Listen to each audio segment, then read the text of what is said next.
बात यह है, इससे पहले जो 126वां श्लोक है, उससे भी पहले अपना जो 125वां श्लोक था, उसमें अपन ने मोक्ष मार्ग की यात्रा अर्थात मोक्ष मार्ग को सुगम बनाने के साधनों की चर्चा की थी।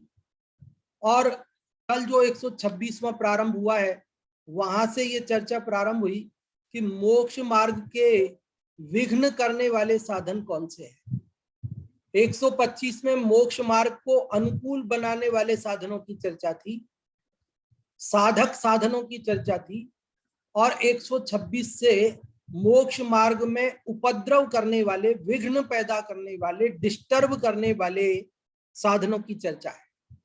तो यहां सबसे पहले स्त्री को मोक्ष मार्ग में बाधक बताया है, विघ्न बताया है। तो यहां पर स्त्री को बताया, मतलब ये बात आप समझ लेना, जहां जहां भी स्त्री शब्द आए वहां वहां आपको स्त्री राग कर लेना, स्त्री में एक राग शब्द और जोड़ लेना। स्त्री रूप सर्प के विष की औषधि को अपन ऐसे पढ़ें कि स्त्री के राग रूपी सर्प के विष की औषधि नहीं है, कि पुरुष के चित्त में जो स्त्री के प्रति राग है, उस राग का, वो राग है वह आग है, राग है वह जहर है, और उसकी कोई दवाई, उसका कोई उपचार कोई बाजार में नहीं है, मेडिसिन नहीं है, ऐसा समझना। देखो श्लोक पढ़ते हैं, फिर चर्चा करते थोड़ी और। क्या कहा है इस श्लोक के अंदर, संस्कृत से देखें थोड़ा सा। क्रुद्धा क्रोधित, भुजगा भुजंग सर्प, क्रोधित सर्प क्वचित काले किसी समय, दष्ट्वा एव डस कर ही, दष्ट्वा एव डस कर ही प्राण हरा भवंती, प्राण हरने वाले होते हैं। पहली पंक्ति का अर्थ समझ में आया। एक तो इसमें आप ग्रंथ में आपके पास जो होगा, कईयों के पास जो हिंदी वाला है उसमें दष्ट्वैव जो है, ये दृष्ट्वैव छप रहा है, वो अशुद्ध है। वहां दृष्टवा नीचे री की मात्रा नहीं लगेगी, वो दष्ट्वा है, तो दष्ट्वैव ऐसा समझ। यहाँ शुद्ध लिखा है, हमने जो इसमें टाइप किया है वो शुद्ध है, आप यहां से देख सकते हैं स्क्रीन से। तो पहली पंक्ति का अर्थ फिर से देखें, भुजगा, क्रुद्धा भुजगा, क्रोधित सर्प, भुजग मतलब सर्प, क्वचित काले किसी समय, दष्ट्वा एव डसकर ही प्राण हरा भवंती, प्राणों को हरने वाले होते हैं, प्राण हरते हैं। सद्य, आजकल, सद्य मतलब आज, आजकल। विष विच्छिद, विष को नाश करने वाली, तेसाम औषधयश्च, उनकी औषधियां, उन सर्पों के विष को नाश करने वाली औषधियां, बहवह संति, बहुत हैं। समझ में आई बात? दो लाइन समझ में आई, फिर से देखिए दूसरी लाइन, कि तेसाम विष विच्छिद, उन सर्पों के विष को, विच्छिद मतलब नाश करने वाली, दूर करने वाली, सद्य आजकल, औषधयश्च औषधियां, बहवह संति बहुत सारी हैं, बहवह मतलब बहुत सारी। दोनों पंक्तियों का अर्थ समझ में आ गया। सर्प के बारे में बात की शुरू की दो पंक्तियों में, तो शुरू की दो पंक्तियों में क्या कही है कि देखो सर्प तो क्रोधित होने पर ही डसता है, पहली बात। दूसरी बात, वो कभी कभार डसता है, हर किसी को और हर समय नहीं डसता है, और वो डसता है तभी प्राण हरता है। अगर डसे नहीं तो सर्प प्राण नहीं हरता है। और चौथी बात, उसके जहर को नाश करने वाली आजकल बहुत औषधियां हैं। चार बातें बताइए, चार बातें सर्प के बारे में, चार बातें बताइए। क्या बात बताइए? कि पहली बात तो सर्प तभी प्राण हरता है जब क्रोधित हो। अगर उसको गुस्सा नहीं आ रहा है, क्रोधित नहीं है, आपसे नाराज नहीं है, तो आपके प्राणों को नहीं हरेगा। दूसरी बात, वो कब कब हरेगा प्राणों को? कि हमेशा और हर एक के हरता है क्या? नहीं, कभी कभी किसी किसी के प्राणों को हरता है। तीसरी बात कि वह सर्प दूर से दूर खड़ा हो और उसको अपन देख लें तो ही प्राण नष्ट हो जाएंगे क्या? कि नहीं, वो कभी अपने को डस लेगा तो ही प्राण नष्ट हो सकते हैं। और चौथी बात कि उनके जहर को नाश करने वाली आजकल बहुत सारी औषधियां भी है, दवाइयां भी। 4 अंतर है। अब ये 4 बातों से तुलना करेंगे स्त्री के प्रति राग की। तो और यहां कह रहे हैं, चौथी पंक्ति का शब्द देखें, निरौषध विषा स्त्री भुजगहा। मिला के आपको तान निरौषध विषा, इसमें से ले लीजिए आप, निरौषध विषा स्त्री भुजगा। निरौषध विषा मतलब जिनकी औषधि नहीं है, जिस विष की दवाई नहीं है, ऐसे स्त्री भुजगा मतलब ऐसे स्त्री रूपी सर्प। अब यहाँ शब्द का अर्थ करने में तो ऐसा ही आएगा, लेकिन मैंने आपको बता दिया था कि जहां जहां स्त्री शब्द आए वहां वहां आप स्त्री के प्रति राग ऐसा कर लेना, राग शब्द और जोड़ देना कि स्त्री राग रूपी सर्प की। सर्प कैसा है? तो कहते हैं क्रुद्धा प्रसन्नास्तथा, वह चाहे क्रोधित हो और चाहे प्रसन्न हो। पुरेहच, पुरेहच मतलब पुरा और इह, पुरा मतलब भूतकाल में, प्राचीन काल में, पूर्व जन्म में, और इह मतलब इस जन्म में, इस लोक में, इस काल में, इस क्षेत्र में। मुहु, मुहु मतलब बार बार, मुहु मतलब बार बार।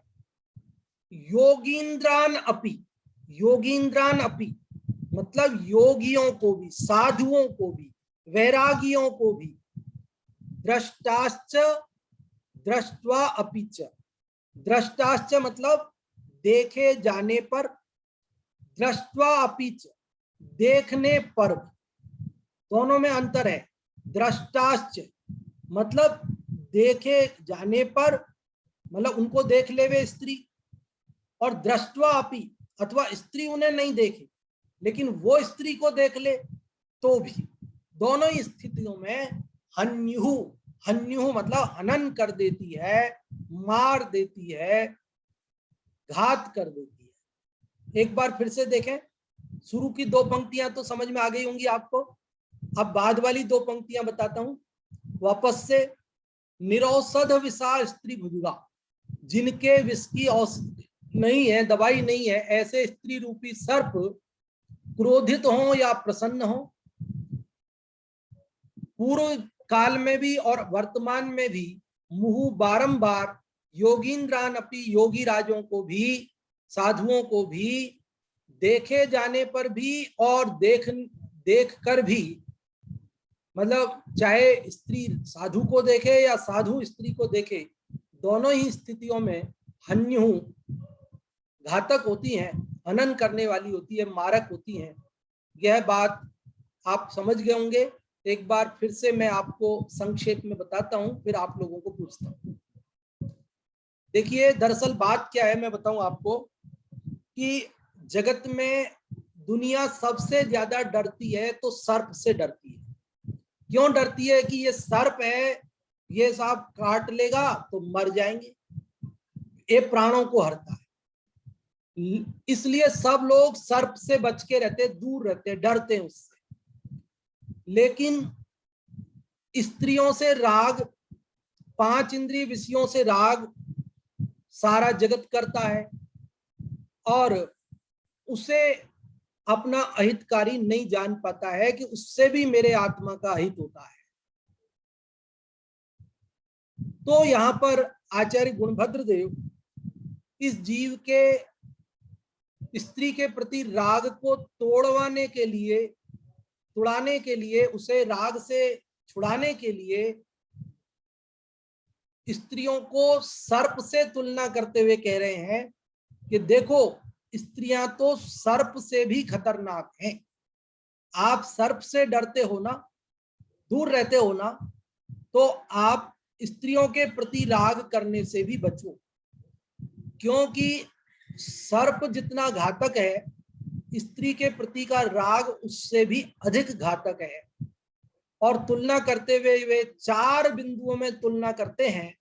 पहला बिंदु ये तुलना करते हैं कि सर्प तो क्रोधित होता है तो ही प्राण हरता है, और स्त्रियां क्रोधित हो चाहे प्रसन्न हो, दोनों स्थितियों में प्राण हरती हैं। दूसरा बिंदु उन्होंने कहा कि सर्प तो कभी कभी प्राण हरता है, और स्त्री के प्रति का राग तो पूर्व जन्म में भी और वर्तमान में भी हमारे प्राणों को हरने में निमित्त होता है। तीसरी बात कि सर्प तो डसता है तो ही प्राण हरे जाते हैं, बिना डसे नहीं हर सकता है। लेकिन स्त्री तो उसको कोई देख लेवे तो भी उसके प्राण नष्ट हो जाते हैं, और स्त्री उसे देख लेवे तो भी उसके प्राण नष्ट हो जाते हैं। और चौथी बात कि इस सर्प के विष की औषधि तो आज बहुत है, लेकिन स्त्रियों के राग रूपी, स्त्रियों के प्रति राग रूपी जो जहर है उसकी औषधि नहीं है। वह तो योगियों तक को, साधुओं तक को डस लेती है। ये बात यहाँ 4 बिंदुओं में तुलना की है। आप में से जो भी इसका अर्थ बताना चाहते हैं, कोई जरूरी नहीं है कि आप शब्द से बताएं, वैसे कठिन तो नहीं है, आप शब्द से भी बता सकते हैं। लेकिन यदि शब्द से नहीं बताना चाहें तो भाव भी बताएं तो चलेगा, कोई दिक्कत नहीं है। जो भी आप में से बताना चाहते हैं वे लोग रेज हैंड कर सकते हैं। और सबसे पहले हर्षिता, आपको हम अनम्यूट कर रहे हैं, आप बताएं। जय जिनेन्द्र। क्रुद्धाः प्राणहरा भवन्ति भुजगादष्टवैव काले क्वचित्। जो सर्प होते हैं वे क्रोधित होने पर ही हरण करते हैं, और कभी किसी काल में ही हमें डसते हैं। तेषामौषधयश्च सन्ति बहवः सद्यो विषव्युच्छिदः। उनके विष को दूर करने के लिए आज बहुत सारी औषधियाँ, कुछ औषधियाँ उसके लिए उपलब्ध हैं। हन्युः स्त्रीभुजगाः पुरेह च मुहुः क्रुद्धा प्रसन्नास्तथा। किंतु जो स्त्री का राग रूपी सर्प है वो बार बार हमें इस लोक में भी और परलोक में भी, क्रोधित होने पर भी और प्रसन्न होने पर भी हमें डसता है, हमारा हनन करता है। योगीन्द्रान् अपि तान् निरौषध विषा दृष्टाश्च दृष्ट्वा। और योगियों तक को वह स्त्री का जो राग है वह डसता है, और उसकी कोई औषधि भी नहीं है, उस विष की कोई औषधि भी नहीं है। और उसमें क्या होता है कि हम उन्हें देखें या वे हमें देखें, दोनों तरफ से ही हमारा हनन होता है। इस तरह से इस श्लोक के माध्यम से आचार्य देव ने हमारी काम भावना, हमारा राग को छुड़ाने के लिए प्रेरणा दी है। बहुत अच्छा हर्षिता, आपने इसका अर्थ बताया संस्कृत से, बहुत बहुत धन्यवाद। और अब हिंदी वाले से अर्थ जो बताना चाहते हैं वे लोग रेज हैंड कर सकते हैं। और अभी जिन लोगों ने रेज हैंड किए हैं उनमें से हम अभी अनम्यूट कर रहे हैं। ममता जी, आपको आप बताएं। जय जिनेन्द्र। जय जिनेन्द्र।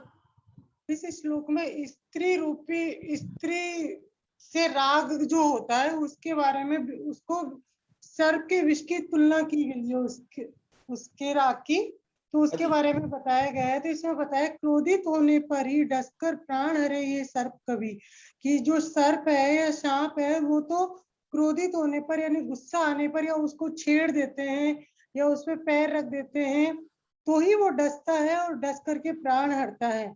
उनका विष हरने वाली औषधि मिलती है आज सभी, और सर्प के विष से प्राण हरते हैं उसकी औषधि तो आज मिल भी जाती है, डॉक्टर्स के पास, वैद्य जी के पास में उसकी दवा मिल जाती है जिससे हमारे प्राणों का हनन रुक जाता है।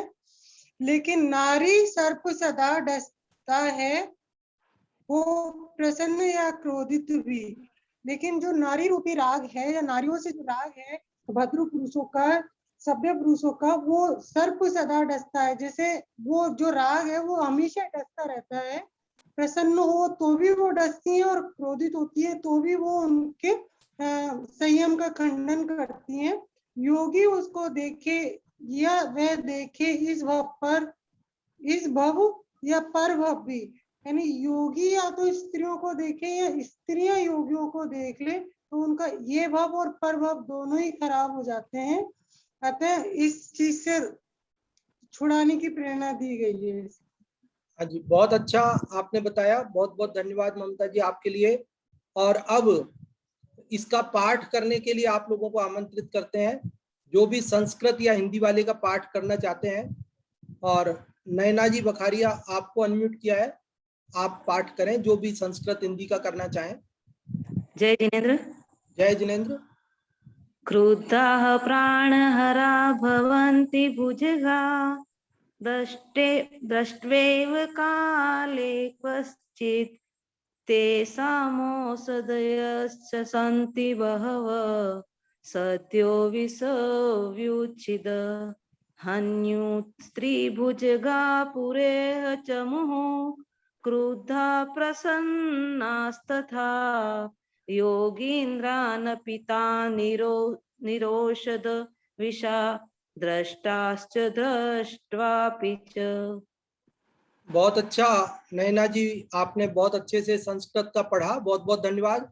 और अब अर्जुन जी, आपको अनम्यूट कर रहे हैं, आप हिंदी वाले का पढ़ेंगे। अर्जुन जी, आप पढ़ना चाहेंगे हिंदी वाला? किस नाम से कर दिया? क्रोधित होने पर ही कर प्राण हरे ये सर्प कभी, उनका विष हरने वाली औषधि मिलती है आज सभी। नारी सर्प सदा डसता हो प्रसन्न या क्रोधित भी, योगी उसको देखे या वह देखे इस भव पर भव भी। बहुत अच्छा आपने बताया, बहुत बहुत धन्यवाद। पढ़ा आपने शुद्ध रूप से, लयबद्ध रूप से। देखिए, अभी जो चर्चा अपनी चल रही है वो इस 127वें श्लोक के संदर्भ में चल रही है। तो यहाँ पर हमने आपसे ये प्रारंभ में कहा कि कल 126वें श्लोक के संदर्भ में जो भी चर्चा अपन ने की थी, वो चर्चा भी अभी पूरी दोहराने से कोई लाभ नहीं है। वो सारी चर्चा भी आज भी 127वें के संदर्भ में भी हमने कही है, ऐसा आप समझ लेना। जो भी आप 126 वाले का, कल वाले का आपने यदि नहीं सुना हो तो YouTube चैनल पर उपलब्ध है, उसे आप बाद में सुन लेना। और दोनों चैनलों पर है, सन्मति संस्कार संस्थान चैनल पर भी है और खेमचंद जैन मेरे नाम से भी चैनल है, उस पर भी आप देख सकते हैं। तो बात ये चल रही है कि यहाँ पर एक तो आप ये बात याद रखना कि नारियों का अपमान करना या उनकी निंदा करना रंच मात्र भी यहाँ ध्येय नहीं है, बल्कि पुरुषों को नारियों के प्रति जो उनके चित्त में राग रहता है, वासना रहती है, उसके विरुद्ध डांट पिलाई गई है इस श्लोक में। और उन्होंने कहा है कि देखो भैया, तुम ये राग करो नहीं, क्योंकि ये मोक्ष मार्ग में विघ्न रूप है, बाधक है। यदि तुम संसार से छूटना चाहते हो तो ये राग बाधक है। देखो, राग सर्व प्रकार का राग बाधक है। या स्त्री का राग ही बाधक नहीं है, भाई का राग भी बाधक है, माता पिता का राग भी बाधक है, धन मकान दुकान का राग भी बाधक है, सभी प्रकार का राग बाधक है। लेकिन स्त्री का राग विशेष होता है जगत को, इसलिए उसको मुख्य करके बात की है। स्त्री राग सर्प कहा तो अन्य दूसरे प्रकार का जो राग हो, क्या वह सर्प नहीं है? क्या वो भी सर्प है? राग सर्व प्रकार का जहर ही है और वह संसार में भ्रमाने वाला ही है, बारंबार जन्म मरण के फेर में फंसाने वाला है। इसलिए आप और हम सबको सर्व प्रकार के राग को त्यागने की प्रेरणा इन श्लोकों के द्वारा आचार्य गुणभद्र हमें देना चाहते हैं। आप कह सकते हैं कि यदि ऐसी बात है तो यहाँ केवल स्त्री का नाम क्यों लिया? तो देखो, उपलक्षण से ऐसा कहा जाता है, सबका नाम नहीं लिया जाता है। जो मुखिया होता है, जो मुख्य होता है, जो प्रधान होता है उसका नाम लिया जाता है और उसमें बाकी सब गर्भित हो जाते हैं। जैसा अपने घर पे कोई शादी का कार्ड आता है तो घर के मुखिया का नाम लिख दिया जाता है और बाकी एंड फैमिली वगैरह कुछ भी लिख देते हैं तो उसमें सब आ जाते हैं, और नहीं भी लिखे तो भी चलता है, ऐसा कुछ नहीं है।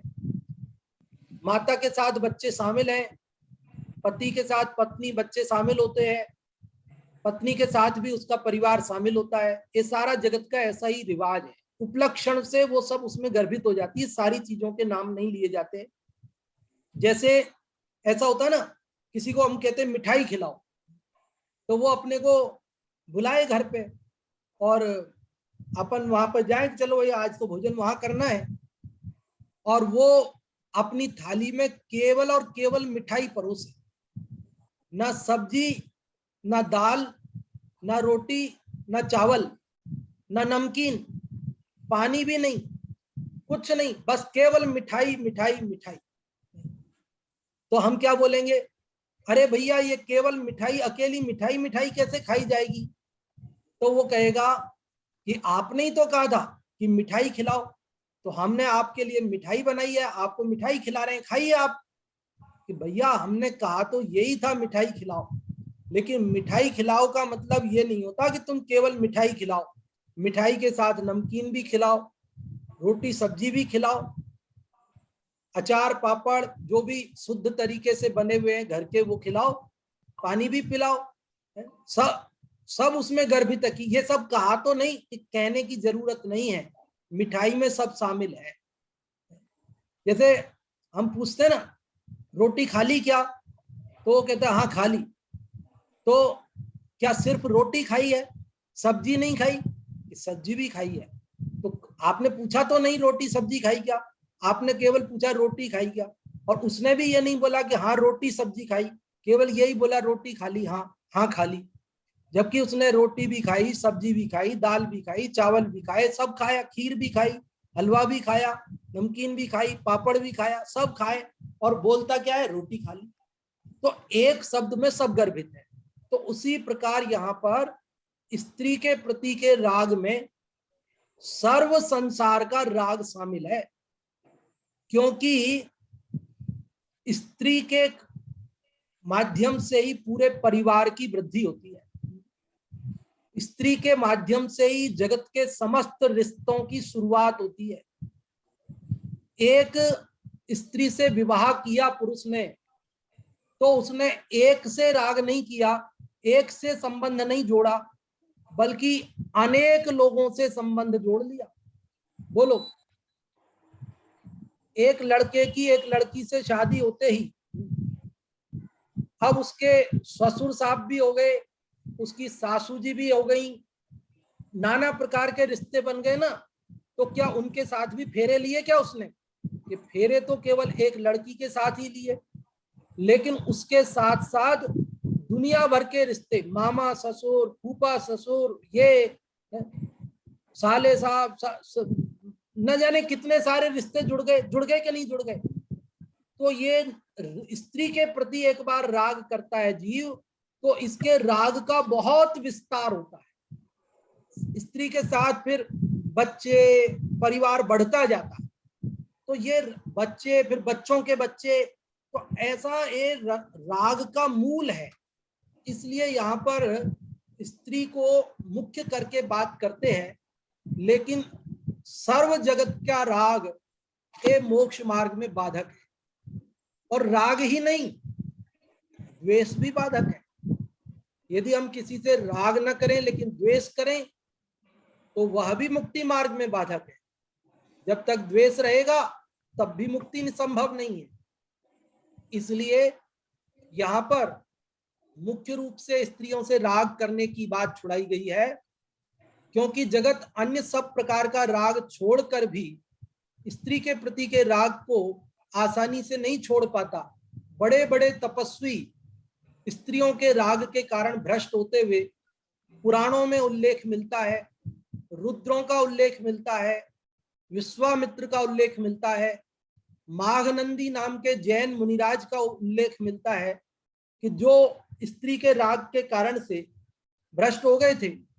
और ये आत्मानुशासन ग्रंथ तो आप सब जानते हैं, इसकी रचना ही ऐसे मुनिराज को समझाने के लिए स्पेशली हुई। गुणभद्राचार्य जो इसके रचनाकार हैं, उनके जो धर्म भाई थे लोकसेन नाम के मुनिराज, वे भी राग में शिथिल हो गए धर्म मार्ग से, तो उन्हें समझाने के लिए की गई। इसलिए विशेष रूप से कुछ एक इन श्लोकों की रचना हुई है, जो कल भी एक श्लोक आया, आज भी हम पढ़ रहे हैं, और अभी कुछ श्लोक और भी आएंगे इस प्रकार के। तो इनमें आप सब इस बात को अच्छे से ध्यान रखें कि जैन दर्शन में स्त्रियों की निंदा रंच मात्र भी नहीं की गई है, स्त्रियों को बहुत सम्मान से देखा गया है। यहाँ तो ये कहा है कि सभी आत्माएं बराबर है, कोई छोटा बड़ा नहीं है। जैन दर्शन में पुरुष और स्त्री का कोई छोटा बड़ा भेद नहीं किया गया है, यहाँ सबको समान सम्मान दिया गया है। कहते सभी आत्माएं बराबर है। यहाँ तो स्त्री पुरुष ही क्या, यहाँ तो पशु और पुरुष में भी अंतर नहीं किया गया है। वो तो कहते हैं कि जो सींग वाला मोक्ष जा सकता है, पूंछ वाला मोक्ष जा सकता है, और सम्यक दर्शन कर सकता है, मुक्ति मार्ग पर आगे बढ़ सकता है, और मूंछ वाला भी बढ़ सकता है। यहाँ तो कहते हैं जो निगोद में सो ही मुझ में, सो ही मोक्ष मझार, अंतर भेद कछु भी नहीं, भेद गिने संसार। जबकि अन्य दर्शनों में कोई दर्शन तो ऐसा है जो स्त्रियों में आत्मा नहीं मानता, वो स्त्रियों को निर्जीव मानता है। एक दर्शन ऐसा है जो स्त्रियों को पशुओं के समान मानता है, वह गाय और बकरी और स्त्री में कोई फर्क नहीं समझता। लेकिन जैन दर्शन में वो कहते हैं सभी आत्माएं बराबर है, कोई छोटा बड़ा नहीं है। यहाँ तक कि जो निगोदिया जीव है, जिसके एक श्वास में 18 बार जन्म मरण होता है, उसमें और सिद्धों में कोई अंतर नहीं है, संसारी में और सिद्धों में कोई अंतर नहीं है। इसलिए ये तो कल्पना ही नहीं की जा सकती कि यहाँ कोई स्त्रियों की निंदा की गई हो या स्त्री को सर्प कहा गया हो। नहीं नहीं नहीं नहीं, बल्कि स्त्रियों के प्रति जो राग है, उस राग को सर्प कहा है। और इसे विपरीत संदर्भों में भी समझा जा सकता है। ये पुरुष की मुख्यता से कथन है, लेकिन यदि स्त्री के लिए उपदेश होगा तो पुरुष सर्प के विष की औषधि नहीं, ये समझ लेना इसका शीर्षक, पुरुष रूपी सर्प के विष की औषधि नहीं। यहाँ जहां जहां स्त्री शब्द आया वहां वहां पुरुष कर दीजिए, क्या दिक्कत है? कोई दिक्कत नहीं है। जब स्त्री को समझाया जाएगा तो इसी प्रकार समझाया जाएगा। देखो अपन पढ़ सकते हैं इसी प्रकार, एक शब्द ही तो बदलना है, करना क्या है अपने। क्रुद्धा प्राण हरा भवन्ति भुजगा, दष्ट्वैव काले क्वचित्, तेषामौषधयश्च सन्ति बहवः, सद्यो विषव्युच्छिदः। अन्युः पुरुष भुजगा पुरेह च मुहुः, क्रुद्धा प्रसन्नास्तथा। योगींद्रान, अब योगींद्रान ये पुरुष के, तो वो उसको स्त्री में आप योगीश्वरीन अपि तान्निरौषध विषा, दृष्टाश्च दृष्ट्वापि च। पुल्लिंग लगाना है, स्त्रीलिंग के बजाय पुल्लिंग करना है। किसी की रचना में फेरबदल करने का हमें अधिकार नहीं है, इसलिए हम शब्दों को पलट नहीं सकते हैं, लेकिन इसके भाव को हम समझ सकते हैं कि आचार्य गुणभद्र देव यहाँ पर हमें राग को त्याग करने की प्रेरणा देते हुए राग को जहर कह रहे हैं, राग को सर्प कह रहे हैं। और यहाँ पर ये बात विशेष रूप से हमें समझाई गई है कि देखो कैसी स्थिति है कि जगत में सर्प से तो व्यक्ति डरता है, लेकिन स्त्री से के प्रति राग करने से नहीं डरता है। जबकि जो सर्प है वह तो हमेशा नहीं डसता और हर किसी को नहीं डसता, लेकिन यह राग तो सदा ही और सभी को डसता है, सभी को परेशान करता है। इसीलिए हमारे यहाँ छेडाला में दौलत राम जी लिखते हैं, यह राग आग दहे सदा, ताते समामृत से ये, चिर भजे विषय कसाय अब तो, त्याग निज पद बेइये। क्या कह रहे हैं कि यह राग आग दहे सदा, कि ये राग रूपी आग जीव को सदा जलाती है, इसलिए राग छोड़कर समता भाव रूपी अमृत का सेवन करो। यह राग आग सदा दहे, ताते समामृत से ये, तिर भजे विषय कसाय अब तो, त्याग निज पद बेइये। कि इस राग को छोड़ करके निज पद जो अपना आत्म स्वरूप है उसको बेइये, उसको पहचानिए, उस स्वरूप में जमिए रमिए। पर वस्तुओं से राग कर करके बहुत दुख उठाए हैं, बहुत जन्म मरण किए हैं। अब राग छोड़कर अपने चैतन्य स्वभाव की आराधना करो तो सदा काल के लिए, अनंत काल के लिए सुखी होगे। ऐसी विशेष प्रेरणा हमें आचार्य गुणभद्र देव इस श्लोक में दे रहे हैं। 4 बिंदुओं से सर्प से राग की तुलना की है और 4 बिंदुओं में एक उन्होंने कहा कि भैया उसकी तो औषधि है सर्प के जहर की, तो लेकिन ये राग की औषधि नहीं है। जगत में कहते हैं बहम की दवा नहीं है। अरे बहम की क्या, ये राग है ना, बहम क्या, बहम शंका कि मैं आत्मा हूं कि नहीं, क्या ये जो मैं कर रहा हूं भेद ज्ञान का उपक्रम, इससे मैं सुखी होऊंगा या नहीं होऊंगा। ये जो बहम है ना जीव को, इसकी दवा नहीं है भैया, इसकी औषधि नहीं है। बहम मत कर, श्रद्धा कर, निर्णय कर कि यही एकमात्र सुखी होने का मार्ग है और इसी मार्ग से सुखी हुआ जाता है। जब हम ऐसा निर्णय करेंगे तो निश्चित ही हम सुखी होंगे। यह बात हमें समझनी चाहिए। देखो सर्प के जहर की औषधि आज से 1300 साल पहले गुणभद्र स्वामी कह रहे कि आज भी औषधि है। आजकल तो और भी औषधियां विकसित हुई हैं। अरण्य मूल नाम की एक औषधि आयुर्वेद में बहुत प्रसिद्ध है। अरण्य मूल नाम की औषधि सर्प के विष को दूर करने वाली बताई गई है। अन्य भी अनेक औषधियां आजकल मेडिकल साइंस में, आधुनिक विज्ञान में भी खोज ली गई हैं। जहरीला से जहरीला सर्प अगर खा जाए तो भी कुछ बड़े शहरों में आज ऐसी व्यवस्था है कि उस व्यक्ति के पूरे ब्लड को निकाल करके और दूसरा ब्लड उसके शरीर में डाल दिया जाता है और उसको आईसीयू में रखकर कई दिनों तक उसको नॉर्मल स्थिति में आने तक उसका ब्लड पूरा परिवर्तित करके और उसे बचा लिया जाता है।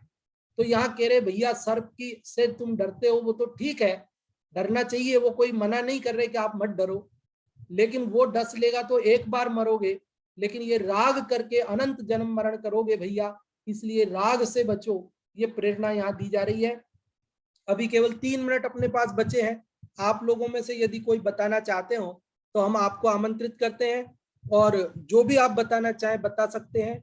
और हमारे को आपसे इस श्लोक का चाहे आप सार बताएं, और नहीं तो कल हमने जो प्रश्न पूछा था वो प्रश्न हम आज फिर से पूछना चाहेंगे कि क्या जैन धर्म में स्त्रियों की निंदा की गई है, यदि हाँ तो आपको कैसे लगता है, और यदि ना तो किस प्रकार से नहीं की गई है, आप क्या कहना चाहते हैं इस संदर्भ में। जो भी आप बोलना चाहते हैं, बताना चाहते हैं, वे लोग रेज हैंड कर सकते हैं। बहुत बढ़िया, अनेक लोगों ने रेज हैंड किए हैं। अभी नरेश जी भाई साहब आपको अनम्यूट कर रहे हैं, आप बताएं। जय जिनेंद्र पंडित साहब। जय जिनेंद्र भाई साहब। यहाँ ये उल्लेखनीय है कि जिनागम में सिर्फ इस श्लोक में ही नहीं, अन्य कई जगह आप ऐसी बात स्त्रियों की संबंधी बात मिलेगी इसमें, लेकिन एक्चुअल में उसमें स्त्री पर्याय को वहां समझना चाहिए। वहां पर यदि कोई अपने द्रव्य दृष्टि से देखा तो कोई प्रॉब्लम नहीं है। जब वो पर्याय दृष्टि से देखता है मैं स्त्री हूँ समझता है, तब उसे दुख होता है। जब द्रव्य दृष्टि से देखेगा तो सभी जीव ऐसे भगवान स्वरूप ही है। लेकिन स्त्री पर्याय के अंदर स्त्री पर्याय में ऐसी स्थिति बनती है कि स्त्री जो होती है पुरुष की अपेक्षा अपने आप को ज्यादा सुंदर दिखाने के लिए, ऐसे करने के लिए ये करती है, जिसके कारण से पुरुष यद्यपि उपादानगत योग्यता तो पुरुष की स्वयं की है, यदि वो चाहे तो नहीं करे, लेकिन उस निमित्त की ऐसा निमित्त एक संबंध बैठ जाता है जिससे वो मोहित होकर के उसके चक्रव्यूह में फंस जाता है। ऐसी कई घटनाएं जिनागम में मिलती हैं, ऐसी भी कई घटनाएं। तो मैं ये समझता हूँ कि यहाँ पर स्त्रियों के लिए नहीं है बात, उसके प्रति जो राग है बात तो उसी के लिए है, लेकिन आचार्यों ने या जो भी जहां भी इसमें वर्णन किया है वो इसलिए किया है कि स्त्री पर्याय के अंदर इस प्रकार की उसकी शारीरिक योग्यता उस प्रकार की कमजोर योग्यता होती है, तो वो अपने रूप के द्वारा दूसरों को आकर्षित करना चाहती है। और वो वर्तमान में हम देखते हैं कि जिस प्रकार की वेशभूषा आज वर्तमान में पहनते हैं करते हैं, वो अपने आप को अच्छा लुकिंग दिखाने की करती है, और वही उनका वासना का आमंत्रित करने का कारण बन जाती है। ये कारण भी इसके अंदर है, इसको समझना चाहिए। निमित्त अपेक्षा से कहते हैं ना, निमित्त अपेक्षा से। धन्यवाद नरेश जी, आपने अपने विचार रखे। देखिए यहाँ पर विशेष रूप से पुरुषों को ही डांट लगाई गई है। पुरुषों के चित्त में स्त्री के प्रति जो राग है, उस राग को सर्प बताया गया है, उस राग को जहर बताया गया है। अन्य कोई बात मैं जहां तक समझता हूँ इसके अंदर नहीं होनी चाहिए, नहीं है। हाँ जी, तो आप और हम सभी ये राग छोड़ें, राग को सर्प समझें और उससे बचें, उस राग का त्याग करें, सर्व प्रकार के राग का त्याग करें। इसी के साथ अभी कक्षा का समय पूर्ण हो गया है, और भी चर्चा अपन आगे के श्लोकों में करेंगे। अभी अपन आमंत्रित करते हैं अगली कक्षा के लिए कोटा से पंडित जी जय कुमार जी साहब कोटा को, आप पधारें और अगली कक्षा प्रारंभ करावें।